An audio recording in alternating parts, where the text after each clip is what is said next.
करारविन्देन पदारविन्दं मुखारविन्दे विनिवेशयन्तम्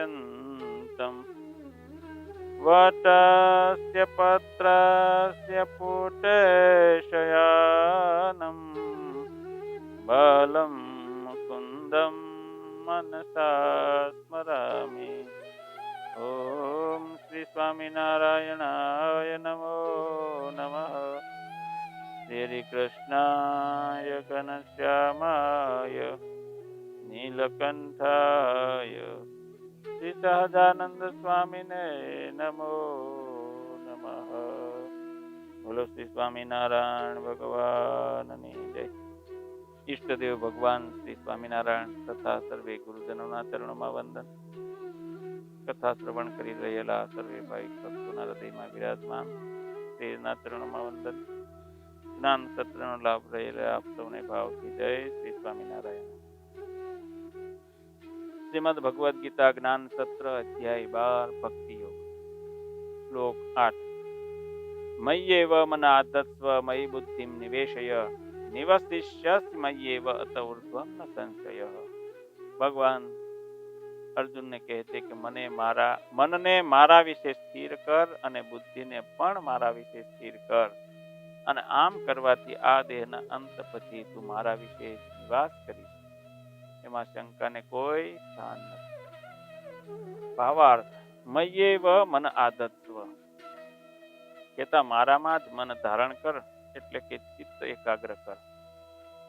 મન આપવું એ અતિ કઠણ વાત છે. મન એ કોઈ ભૌતિક વસ્તુ નથી કે આપણે આમ ફટ લઈને આપી દઈએ. મન આપવું એટલે સંકલ્પ વિકલ્પ, એટલે કે સંકલ્પ વિકલ્પની સત્તા પ્રભુને આપી દેવી. આ બહુ જ કઠણ છે. એનો મતલબ એ કે હું જે કંઈ સંકલ્પ કરું છું તે પ્રભુને ધ્યાનમાં રાખીને કરું. માનવ દિવસમાં હજારો સંકલ્પ કરે છે. એમાંના કેટલાક રોજિંદા હોય, કેટલાક ક્ષણિક હોય, કેટલાક દીર્ઘજીવી હોય, અને કેટલાક ધ્યેયલક્ષી હોય, અને કેટલાક વ્યવહારલક્ષી હોય.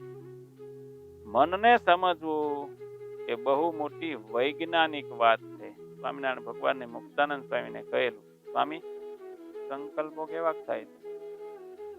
ત્યારે સ્વામી મુક્તાનંદ સ્વામી આમ ખોબામાં હાથ માટી ભરી રેતી અને વચ્ચેથી આમ કરીને રેતીનો ઢગલો કર્યો અને મહારાજને સ્વામિનારાયણ ભગવાનને કહે છે કે મહારાજ, આ જે રેતીના કણો છે ને, આજે પ્રવાહિત આટલા બધા મનના સંકલ્પો થાય છે. એટલે મનને સમજવું એ બહુ મોટી વૈજ્ઞાનિક વાત છે. એ બધી પળોજણમાં પડવા કરતા પ્રત્યેક માનવે એક થંબ રૂલ રાખવો જોઈએ. જે કઈ પણ સંકલ્પ કે વિકલ્પ કરીએ તે દરેકને આ એક પ્રશ્ન પથ્થર પર ઘસી જોવા. કયો પ્રશ્ન? કે આ જે સંકલ્પ વિકલ્પ મારું મન કરી રહ્યું છે એ મારા પ્રભુને ગમશે કે નહીં? આ એક પ્રશ્ન પથ્થર ઉપર ઘસી જોવા તો આ સંકલ્પ વિકલ્પ છે એને આપણે પ્રભુને સોંપી દઈએ.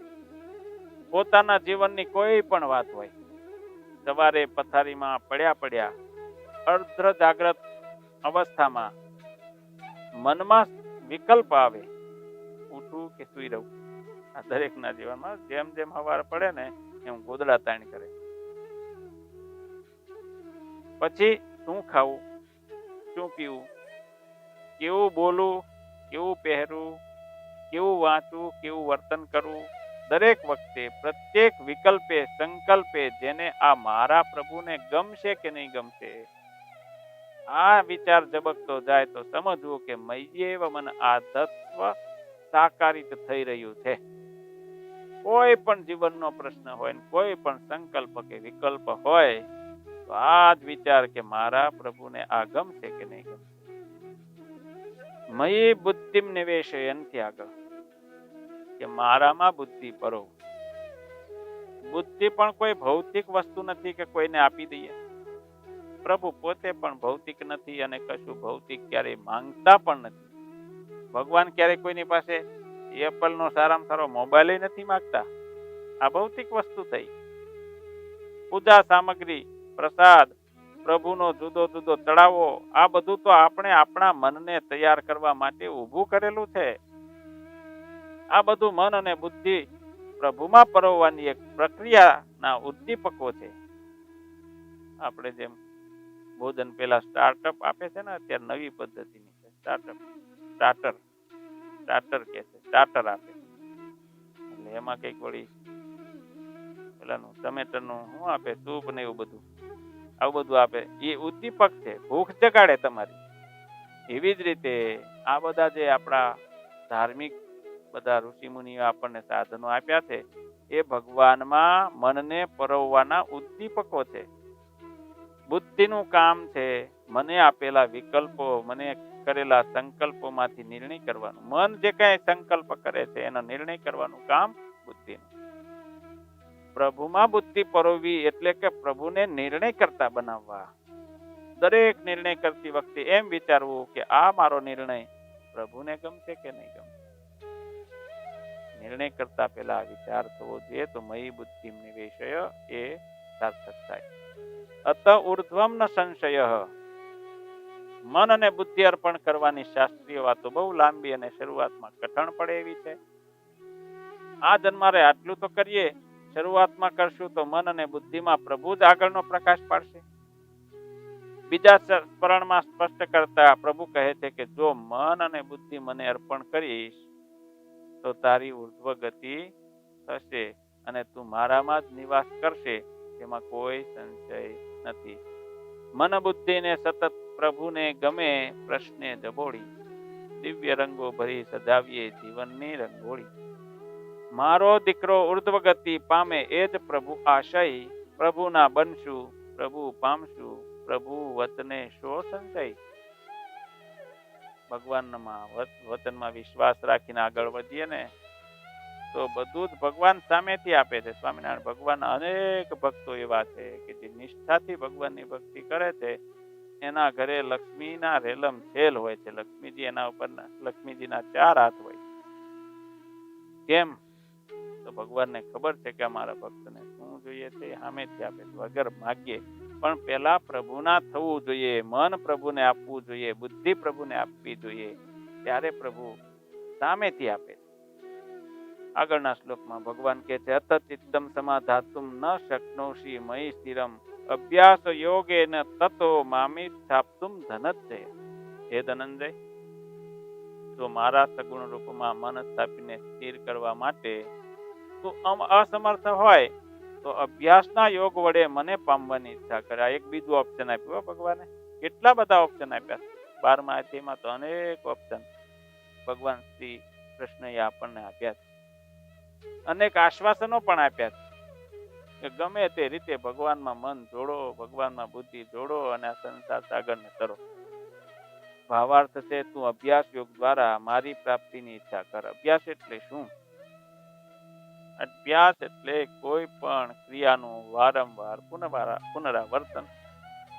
અભ્યાસ એટલે મહાવરો, પુનરાવૃત્તિ. કરેલું દ્રઢ કરવા માટે ફરીથી કરવું. અહીં ભગવાને જે અભ્યાસ યોગ કયો છે એમાં અભ્યાસ શાનો છે? યોગ સાધવા માટેનો અભ્યાસ. એટલે કે પોતાની સ્થિતિને અનુરૂપ નક્કી કરેલા પગથિયાઓને દ્રઢતાથી વળગી રહી લક્ષ્ય સર કરવાનો અવિરત પ્રયત્ન કરવાનો અભ્યાસ. પ્રભુ સાથે મિલન યોગ સાધવા માટે મન બુદ્ધિ પ્રભુને અર્પણ કરવાનું શક્ય ન હોય, એવી ગતાગમ ન હોય, એવી શક્તિ કે સમજણ ન હોય, તો પ્રભુ પામવા માટેના ધ્યેય સુધી પહોંચવા પોતાનાથી થઈ શકે, પોતાની રુચિ જળવાય એવી નાની નાની વાતોથી શરૂઆત કરવી. નાની નાની વાતોથી એટલે શાસ્ત્રકારોએ આપણને કહ્યું છે માતૃદેવો ભવ, પિતૃદેવો ભવ, આચાર્ય દેવો ભવ, અતિથિ દેવો ભવ. માતા પિતા આચાર્ય અતિથિ આદિને દેવ જાણવા. આ જે કહ્યું છે તે અભ્યાસ કરવાના સહજ અને પ્રથમ પગથિયાઓ છે. આ ભગવાન પ્રતિ એક એક પગથિયું ચડીને આગળ જવા માટેનો રસ્તો છે.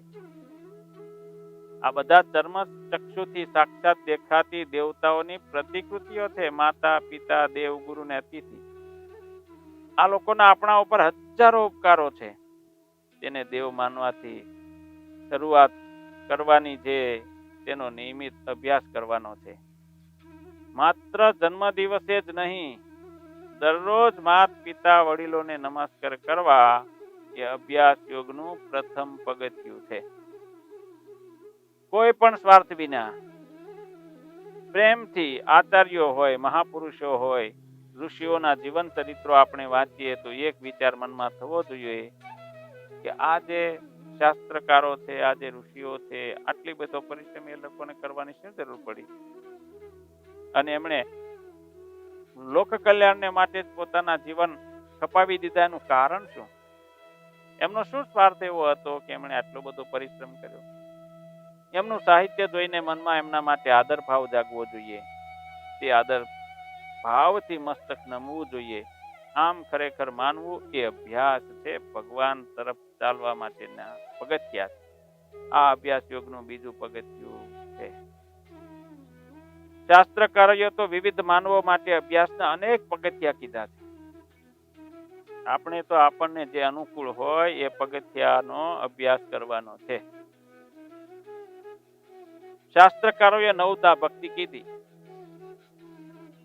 9 પ્રકારની: શ્રવણમ, કીર્તનમ, વિષ્ણુ સ્મરણમ, પાદ સેવનમ, અર્ચનમ, વંદનમ, દાસ્યમ, સખ્યમ, આત્મનિવેદનમ. આ 9 પ્રકારમાંથી તમને જે ગમતી હોય એ ભક્તિ કરો. જપ સમજાવ્યા. એનીથી આગળ પત્રમ, પુષ્પમ, ફલમ, તોયમ. પત્ર, પુષ્પ, ફળ, જળ જે પણ તમારી પાસે હોય પ્રાપ્ત, એ તમે ખાલી અર્પણ કરી દો ભાવથી. ભાવની સાથે અર્પણ કરો. એમાં કઈ મોંઘી વસ્તુ લાવીને ભગવાનને અર્પણ કરવાની જરૂર નથી. ભગવાન કઈ કિંમતી વસ્તુ પદાર્થના ભૂખ્યા નથી, ભાવના ભૂખ્યા છે. આવું પણ આપણને સમજાવ્યું. આ પણ ભગવાન તરફ ચાલવાનું એક પગથિયું છે. સદવિચારોના શ્રવણથી લઈ સદગુણોની પ્રાપ્તિ સુધી આ બધા જ અભ્યાસ યોગ તરફ આગળ વધવાના પગથિયાઓ છે. આ એક એક પગથિયાનો અભ્યાસ કરતા જઈએ તો પ્રભુ યોગ સુધી પહોંચાય, પ્રભુનો યોગ થાય. જે સાધકો ચિત્ત એકાગ્ર કરવા માટે બેસે ત્યારે તેમનું મન બળવો કરીને સાંસારિક કલ્પનાના જગતમાં રમમાણ થઈ જાય છે ને પ્રભુમાં ચોટતું નથી. કથા શ્રવણ કરતા હોય ને તો આપણું મન બહાર ભમતું હોય છે, કથામાં હોતું નથી. મારું મન મારા કયામાં નથી. મારું અને તમારું મન આપણા પોતાના કયામાં હોતું નથી.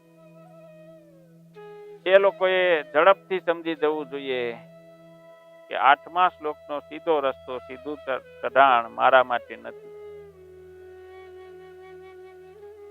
છોકરો કયામાં નથી, તેને મારી જોડીને કદી નિયંત્રણમાં લવાય નહીં. એવી જ રીતે મનને બળજબરી ન કરાય. જો મન તમારા વશમાં નથી તો બળજબરી ના કરાય. તેને જેવી આવડત અને જેમાં રુચિ હોય તે પ્રભુ માટે કરવા લાગી જવાય. મનને કયો રસ્તો પસંદ છે એ રસ્તે ભગવાનના માર્ગ તરફ જવાય. આ અભ્યાસના પગથિયાઓ દરેક માનવી માટે જુદા જુદા હોઈ શકે. પોતા માટેના પગથિયાઓ નક્કી કરવા જેટલી કુશળતા દરેક સાધક પાસે હોવી જોઈએ. અને જો તે કુશળતા ન હોય તો ગુરુ પાસે જઈ અને રસ્તો પકડવો. ગુરુ ના હોય કે ન કરવા હોય તો મહાપુરુષોના જીવન સમજી, શાસ્ત્રમાંથી વાંચી વિચારી જાણી તેઓ જે રસ્તે જીવ્યા તે રસ્તો પકડવો. મહાજનો એ નગત સપંથા. મહાપુરુષો જે રસ્તે ચાલ્યા એ રસ્તે ચાલો અને ભગવાન સુધી પહોંચો. ટૂંકમાં પોતાની ક્ષમતા સમજીને તદનુસાર કોઈ એક ક્રિયા, તત્વ, વ્રત, ગુણ પકડી એનો અભ્યાસ કરવો. ગુણ ન પકડાય તો દુર્ગુણ છોડવાનો અભ્યાસ કરવો. આપણામાં જે દુર્ગુણ હોય, કોઈકને વ્યસન હોય તો વ્યસન છોડવાનો પ્રયત્ન કરવો. કોઈકમાં ગાળો બોલવાની ટેવ હોય તો એને છોડવા પ્રયત્ન કરવો. નાનામાં નાની સૂક્ષ્મથી સૂક્ષ્મ કોઈ એક વાતને પકડીનો અભ્યાસ શરૂ કરવો અને તે વાતને આજીવન છોડવી નહીં. જો આવું કરવાથી થાય શું? તેનાથી મન મજબૂત થાય. એકાદશીના વ્રત કરીએ, ઉપવાસ કરીએ, આ તમામ નાના નાના પગથિયાઓ છે. આનાથી થાય શું? મન વશમાં થાય, મન મજબૂત બને. આ બધા જ પ્રભુ સુધી પહોંચવાના રસ્તા છે. તેનાથી મન મજબૂત થાય અને આત્મીયતા બળવાન બને. ભજીયા ભાવે છે, મન તે તરફ ખેંચાય છે, પરંતુ આજે ન ખવાય, કારણ આજે ઉપવાસ છે. ખવાઈ જાય તો પાપ લાગે. ભજીયા ખાવા એ પાપ નથી, પરંતુ વ્રત તૂટે એ પાપ છે. મન કાબુમાં ન રહે એ પાપ છે. આ રીતે મનને સમજાવવું, એના માટે આ નાના નાના ઝીણા ઝીણા પગથિયા છે. અને તેનાથી મનને મજબૂત કરીને કેળવણી આપવાની છે. પ્રભુમાં સ્થિર કરવાનું છે. મનને વાળવાનું, મનને રોકવાનું નથી કે રૂંધવાનું નથી, અને વાળવાનું. આવી રીતે વાળીને ભગવાનમાં જોડવાનું. જેમનાથી વ્રતો ન પકડાય તેમના માટે મુશ્કેલીના સમયે, વિપત્તિના સમયે બાધા રાખવી, આકડી રાખવી, માનતા રાખવી, આ પણ એક સામાન્ય ભક્તો માટે મહાપુરુષોએ શોધેલો મનને મજબૂતીના અભ્યાસનો રસ્તો છે. મનને ભગવાન તરફ લઈ જવાનો બાધા આકડી ત્યારથી એટલા માટે આવી કે નબળા મનના માનવીઓ માટે આવું કે ભાઈ એક તમે આમ થોડીક બાધા રાખો કે ભગવાનને ઘનશ્યામ મહારાજને તેનું 5 દંડવત કરીશ તો તને સારું થઈ જશે. આવી માનતા રાખ, તને સારું થઈ જશે, અને પેલાને સારું થઈ જાય. આમ સામાન્ય બાધા આખડી છે, એના માટે આવી અભ્યાસ થાય મનને ભગવાન તરફ જવાનો.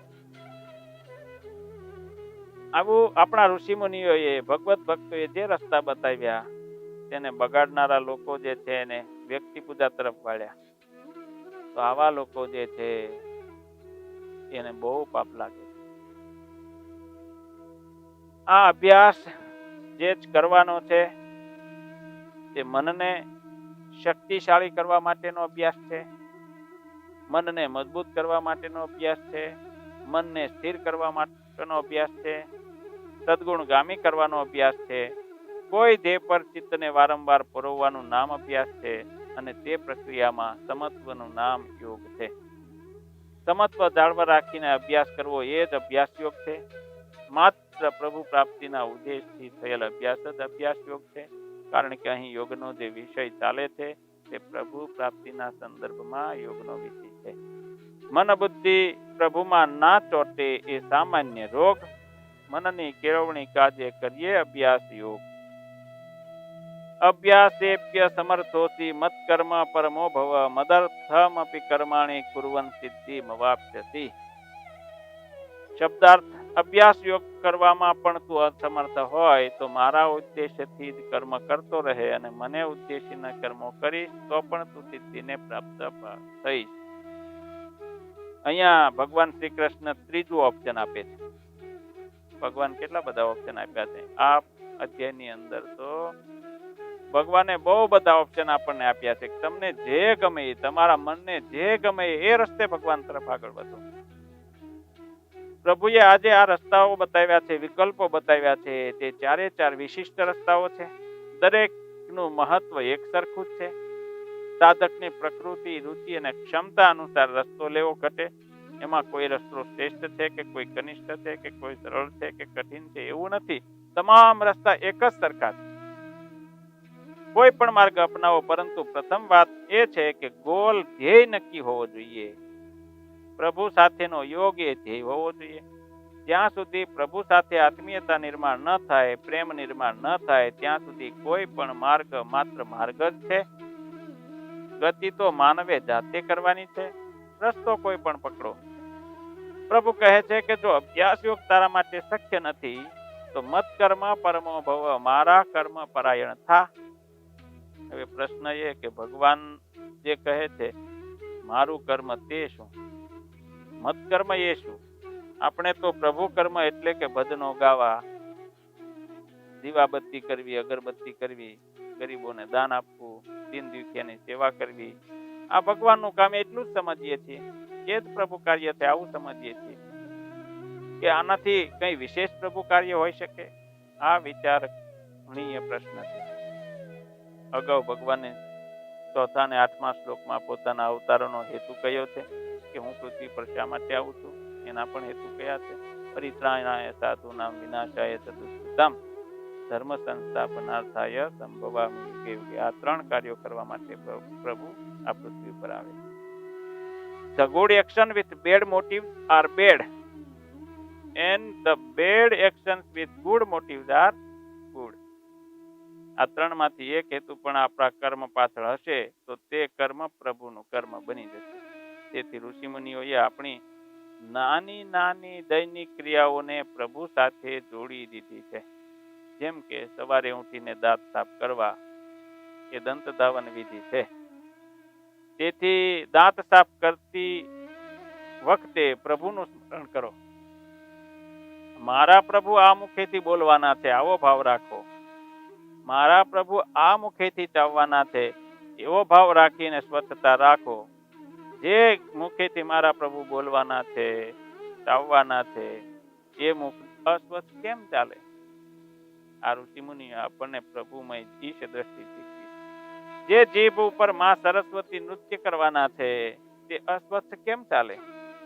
મારા હૃદયમાં પ્રભુ વસ્યા છે, તે હૃદયમાં રાગ, દ્વેષ, હળાહળ, ઝેર કેવી રીતે રહી શકે? તેમાં લાચારી, દીનતા, ક્રોધ, ક્ષુદ્રતા કેવી રીતે રાખી શકાય? મારામાં પ્રભુ છે તે જ રીતે બીજામાં પણ પ્રભુ છે. તેથી તે જીવનને પણ સ્વચ્છ કરવાનો, પ્રામાણિક કરવાનો હેતુ, પ્રયત્ન તે પ્રભુ કાર્ય છે. મત કર્મ પરમો ભવ કહીને પ્રભુ અટક્યા નથી. પ્રભુ કહે છે મદર્થ, મારા માટે, મારામાંય થઈને કર્મ કર. કર્મ જો પ્રભુના માટે જ કરવામાં આવે તો ફળની ઈચ્છાને તો સ્થાન જ નથી. ટૂંકમાં પ્રભુના કામો પ્રભુને માટે જ કરવા જોઈએ. એમાં પ્રામાણિકતા જોઈએ, દંભ ન ચાલે. એકવાર નક્કી કર્યા પછી ગમે તેવી મુશ્કેલીઓ આવે, કર્મયોગમાં ખંડિતતા ન ચાલે. પ્રભુ પર વિશ્વાસ રાખવો, સંશય ન ચાલે. જો અભ્યાસ યોગ સંભવ નથી તો પ્રભુ કાર્ય કરવા બીજું ઓપ્શન. ઈશ્વરાર્પણ ભાવનાથી કર્મ કરવા. મૂળ વાત એમ છે કે સતત પ્રભુ સ્મરણ રહેવું જોઈએ. હાલતા, ચાલતા, જાગતા, બ્રશ કરતા, જમતા, નોકરી ધંધો કરતા, રમતા, લખતા, વાંચતા, વિચારતા, ઊંઘતા, પ્રભુ આ દરેક કર્મ હું તારા પરાયણ થઈને તારા કાજે જ કરું છું. આ ભાવના જીવંત રહેવી જોઈએ. મારી દરેક કૃતિનો હેતુ એકે તારો જય થાવો, તારો યશ થાય. આપણે જય શ્રી કૃષ્ણ, જય શ્રી રામ, જય સ્વામિનારાયણ બોલીએ છીએ. આ પરંપરા પાછળ આ જ અર્થ અભિપ્રેત છે કે ગમે તે રીતે મન ભગવાનમાં જોડાય. દરેક કૃતિ પાછળ પ્રભુ તારો જય થાવો, આ ભાવના જાગૃત રહે. વ્યાવહારિક દ્રષ્ટાંત જોઈએ તો એકદમ બેપરવા અને મલમોસતા કોઈ વ્યક્તિ પોતાને ત્યાં સંતાન એને ત્યાં અવતર્યા પછી એ સંતાનની સાથે એટલો બધો આત્મીય થઈ જાય છે કે પછી એનું દરેક કાર્ય, દરેક એનો સમય પોતાના માટે સ્વતંત્ર રહેતો નથી. તેની દરેક કૃતિમાં સંતાનનો વિચાર હોય છે. એ સંતાનની ખુશી, તેનું ભવિષ્ય, તેની વ્યવસ્થા આ જ તેના ચિત્તમાં સતત રહેતું હોય છે. બસ આ જ સહજ લાગણીને પ્રભુમાં જોડવાની છે.